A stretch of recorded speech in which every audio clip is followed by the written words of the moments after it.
మరో డైవర్షన్ ఏమిటంటే, ఇది ఇంకా ఆశ్చర్యకర విషయం, ఇది భలే వెరైటీ డైవర్షన్ చంద్రబాబు నాయుడు చేస్తూ ఉండేది.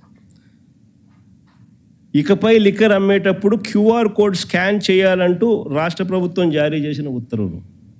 ఇకపై లిక్కర్ అమ్మేటప్పుడు క్యూఆర్ కోడ్ స్కాన్ చేసి అమ్మాలనంటూ రాష్ట్ర ప్రభుత్వం ఇటీవల జారీ చేసిన ఉత్తర్వులు. ఇది నిజంగా అన్నిటికన్నా హైలైట్. ఎందుకో తెలుసా? లిక్కర్ షాపులు ఉండేటివి ఎవరివి? అన్ని చంద్రబాబు నాయుడు గారు మనుషులవే కదా. బెల్ట్ షాపులు ఉండేటివన్నీ ఎవరివి? అన్ని చంద్రబాబు నాయుడు గారు మనుషులు కాదా?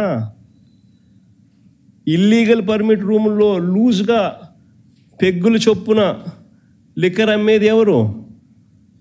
చంద్రబాబు నాయుడు గారికి సంబంధించిన కార్యకర్తలు, మనుషులు, నాయకులు, వాళ్ళ లిక్కర్ సిండికేట్ మాఫియా కాదా? మరి ఇలాంటి వాళ్ళకే చంద్రబాబు నాయుడు బాధ్యత ఇస్తూ ఉన్నాడు, క్యూఆర్ కోడ్ స్కాన్ చేయండి అని. అంటే దొంగకు తాళాలు ఇవ్వడం అంటే ఇది కాదా అని అడుగుతా ఉన్నా.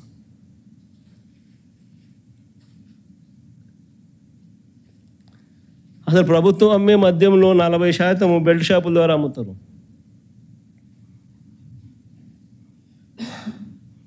మరో 40% ఇల్లీగల్ పర్మిట్ రూమ్లలో అమ్ముతున్నారు. అక్కడే కూర్చోబెడుతున్నారు, పెగ్గుల్లో పోస్తున్నారు. ఎంఆర్పి రేటు గాలికి ఎగిరిపోయింది. సరే, ఎంఆర్పి కదా దేవుడు ఎరుగు. ఇదైతే ఇంకా ప్రాణాలకు హాని కలిగించే లిక్కర్ని కూడా లేబుల్ వేసి అమ్ముతున్నారు.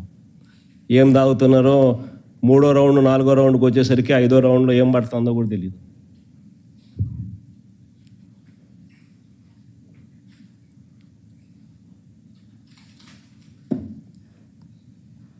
రెండో పెగ్గు 3వ పెగ్గుకు 1వ పెగ్గుకు తేడా కనిపిస్తుందేమో, 3వ పెగ్గు 4వ పెగ్గు వచ్చేసరికి తేడా కనపడదు అని నేను అనుకుంటున్నాను. ఎందుకంటే నేను తాగే అలవాటు లేదు కాబట్టి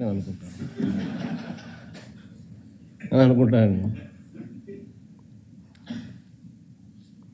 అంటే అంత బరితెగింపు.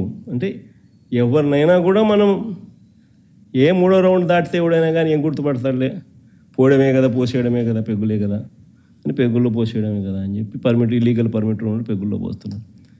గ్రామాలలో బెల్ట్ షాపులలో యథేచ్ఛగా అమ్మేస్తున్నారు. ఎవడు స్కాన్ చేసేది అక్కడ? ఎవడు క్యూఆర్ కోడు, ఎవడు స్కాను, ఎవడు చేసేది? అంతా ఇల్లే.